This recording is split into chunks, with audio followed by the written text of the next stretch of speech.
5 দিনের ভয়াবহ তাণ্ডবের পরও জ্বলছে আগুন। দাবানল নতুন করে মোড় নিয়েছে ব্রেন্টউড এবং সান ফার্নান্দো ভ্যালির দিকে। প্যালিসেডস, ইটন, কেনেথ, লিডিয়া, হার্টস এবং আর্চারের অনেক এলাকার আগুন এখনও পুরোপুরি নিয়ন্ত্রণে আসেনি। এর মধ্যে প্যালিসেডসে দাবানল আরও 1000 একর এলাকায় ছড়িয়েছে। আগেই এই দাবানলে পুড়েছে 22,000 একর এলাকা। ক্যালিফোর্নিয়ার ফায়ার সার্ভিস জানিয়েছে এখন পর্যন্ত প্যালিসেডস দাবানল মাত্র 11% নিয়ন্ত্রণে আনা গেছে।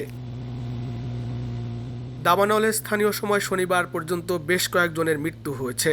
নিখোঁজ রয়েছেন অনেকে। মৃতের সংখ্যা আরও বাড়তে পারে বলে আশঙ্কা করা হচ্ছে। গত 6 দিনের দাবানলে পুড়ে ছাই হয়ে গেছে 40,000 একরেরও বেশি এলাকা। আগুনের গ্রাসে পুরোপুরি ভস্মীভূত হয়েছে 12,000-এরও বেশি বাড়িঘর ও স্থাপনা। উদ্বাস্তে পরিণত হয়েছে 1 লাখেরও বেশি মানুষ। যুক্তরাষ্ট্রের ন্যাশনাল ওয়েদার সার্ভিসের পূর্বাভাসে বলা হয়েছে, লস অ্যাঞ্জেলেস ও ভেঞ্চুরা কাউন্টিতে স্থানীয় সময় রোববার রাত থেকে মঙ্গলবার সকাল পর্যন্ত বাতাসের গতি ঘন্টায় 30 থেকে 70 মাইল পর্যন্ত বাড়তে পারে। এছাড়াও আগুনের কারণে লস অ্যাঞ্জেলেসের বাতাসে দূষণের মাত্রা ছাড়িয়েছে।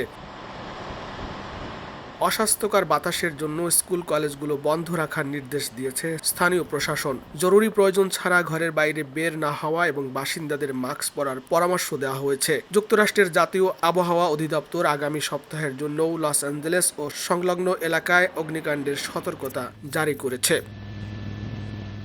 লস্কর আল মামুন, সময় সংবাদ, লস অ্যাঞ্জেলেস, যুক্তরাষ্ট্র।